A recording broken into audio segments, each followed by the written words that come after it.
Добро утро. Денеска се вклучуваме од Црвениот крст на град Скопје. Во продолжение ќе имате можност да го последите разговорот со секретарот Сузана Тунева-Паунова. Добро утро и добро дојдовте. Добро утро, Бети. Се наоѓаме во просторијата каде што се врши регистрација на лица кои што доаѓаат од Украина. Тоа се оние на кои што им треба помош при доаѓање кај нас во државата, сместување. Што се случува откако ќе дојдат тука? Па така, една кратка информација. Значи, согласно сите оние детали кои што ги имаме од нашите соработници на терен, пред се Министерството за внатрешни работи, Министерството за труд и социјална политика, во нашата држава, значи влезени се негде околу 2400 лица од Украина, меѓутоа поголемиот дел ја користеле земјата како транзит. Значи негде околу 1480 веќе ја напуштиле државата во финална дестинација. Значи остануваат негде околу 600 лица кои што одлучиле да бидат во државата по различен основ. Значи тука не зборуваме да сите дека им е потребна помош. Она што пред малку го кажа, ние значи пред видно што започна конфликтот во Украина, се организиравме и се договоривме дека регистрацијата на лицата на кои што ќе им биде потребна помош ќе се одвива во канцелариите на Црвениот крст на град Скопје за територија на град Скопје. Тоа е оваа просторија во која што се наоѓаме и надвор од Скопје во сите канцеларии на општинските организации на Црвениот крст на Република Северна Македонија. Тоа значи дека луѓето кога ќе дојдат тука имаат можност да разговараат со вработените и волонтерите на Црвениот крст, едноставно да кажат што е тоа што им е неопходно, пред се заради тоа што сметаме дека нели се наоѓаат во туѓа држава, каков е начинот на лекување, школство, што е тоа што им треба. Значи сите информации може да ги добијат затоа што имаме еден формулар кој што го прилагодивме и од тој формулар ги црпиме понатаму податоците за да креираме активности за да едноставно излеземе во пресред на нивните потреби. Канцелариите за регистрација се отворени секој ден од понеделник до петок од 8 до 16 часот, а секоја сабота има дистрибуција на хуманитарна помош во Скопје во домот на хуманитарни организации Даре Џамбас, а надвор од Скопје претежно таа помош се носи директно до корисниците бидејќи бројките се многу мали. Веќе кога зборуваме за бројки, значи од оние 600 од прилика лица кои што се во државата, значи негде до сега 204 лица побарале помош во Црвениот крст.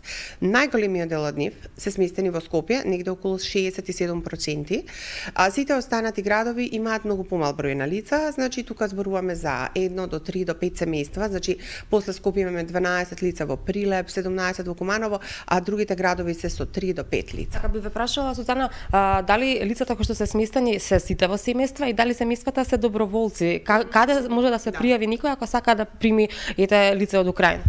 Значи вака, лице од Украина може да прими секој граѓанин кој што има нели услови за тоа, има поседува станови или празни куќи. Едноставно може да се пријави во Црвениот крст на град Скопје или надвор Скопје во општинската организација каде што живее. Да, имаме граѓани кои што ги понудија своите станови, куќи, тие ги имаме во нашата база на податоци, секако кога лицето ќе дојде и нема сместување, ние им го понудуваме сето тоа. До сега имаме 2 семејства кои што немаа сместување, со кои што нели моравме да реагираме, а сите останати се сместени кај нивни роднини, пријатели кои што ги запознале поради заеднички бизнис меѓу Украина и Македонија. Така да сите тие релации постојат. Во моментов најголемата потреба на луѓето е пред се првично облека, обувки, храна, хигиена. Потоа зборуваме за лекови, пред се за хронично болни, за повозрастните лица и секако на крај доаѓа психосоцијалната поддршка. Тоа е нешто што исто така на лицата сами нели го бараат или едноставно ние сметаме дека треба да им се понуди и токму заради тоа се отворени SOS линиите во соработка со Комората на психолози на Република Северна Македонија, психолозите вработени во Црвениот крст и целата една програма која што имаме за психосоцијална поддршка, така да стоиме на располагање и во тој дел. Навистина до сега зборуваме за една група на граѓани кои што дошле во нашата држава кога ги споредуваме и другите кризи. Значи во босанската криза немавме некоја јазична бариера, косовската криза, мигрантската криза беше нешто поинаку.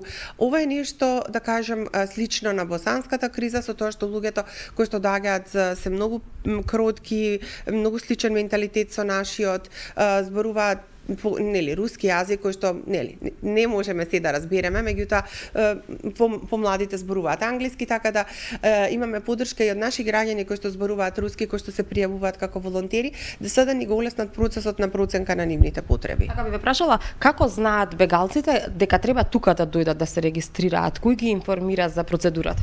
Па ние имаме добра соработка со Министерството за внатрешни работи, имаме добра соработка со Сдруженијето на украинци во нашата држава, исто така и со украинската амбасада.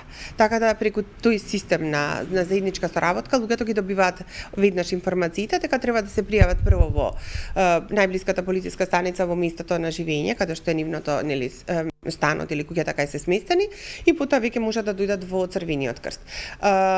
Во петок имаме состанок каде што дефинитивно треба да се одлучи за нивниот статус, значи како вид на статус тие лица ќе имаат. Во моментот нели тие сите имаат 3-месечен престој преку она што значи пријавување во полициска станица, меѓутоа очекувам дека статусот ќе биде многу сличен на оној што го има лицата од Босна и Херцеговина кога се случи војната во овој регион, во тогашна некогашна Југославија, значи привремено хуманитарно згрижени најверојатно, кој што нели со посебна одлука на влада или ќе видиме како тоа ќе се реши, ќе добиваат бесплатно здравство, школство, па дури можност за работа. Значи тоа е нешто што е со законот за меѓународна заштита и барање на азил во државите, значи ние тоа го имаме, така да мислам дека тоа е најбезболниот начин за да овие лица секако додека престојуваат во државата ги имаат тие права. И некаде пред крајот би прашала околу можноста за донирање преку телефонска линија. Беше првично кажано дека до 15 април, до петок ќе биде отворена оваа телефонска линија, меѓутоа дознавме дека ќе биде продолжен рокот. Да, значи ние ќе направиме еден пресек тука заради тоа што нели имаме барање од страна на амбасадата на Украина и на Црвениот крст на Украина, тие средства што побрзо да се прифрлат нели за да може луѓето нели да ги реализираат активностите за лицата кои што се во Украина и кои што навистина се најзагрозени, заради тоа што нели тешко и да се излезе од домот, да се дојде некаде да се престојува, меѓутоа најтешко е на тие кои што останали се заглавени во тие градови, така да преку меѓународниот комитет на Црвен крст целокупната таа координација на помош ќе оди. Ние како меѓународно движење на Црвен крст имаме отворено неколку регионални магазини во Унгарија, Полска, Словачка, Бугарија, така да од тука се прави дотор до Украина кога се работи за хуманитарна помош, а кога се работи за средства, тоа ќе оди директно преку меѓународниот Црвен крст до Црвениот крст на Украина. Така да мислам дека добро сме организирани, како и секогаш покажавме дека сме држава која што има сенс и сака да помогне на луѓе во неволја, заради тоа што се она што нас не се случувало во минатото секако си остава белези да ние како пред се Црвен крст, а потоа и како држава, како граѓани ја истакнеме таа повторно хумана димензија во нас.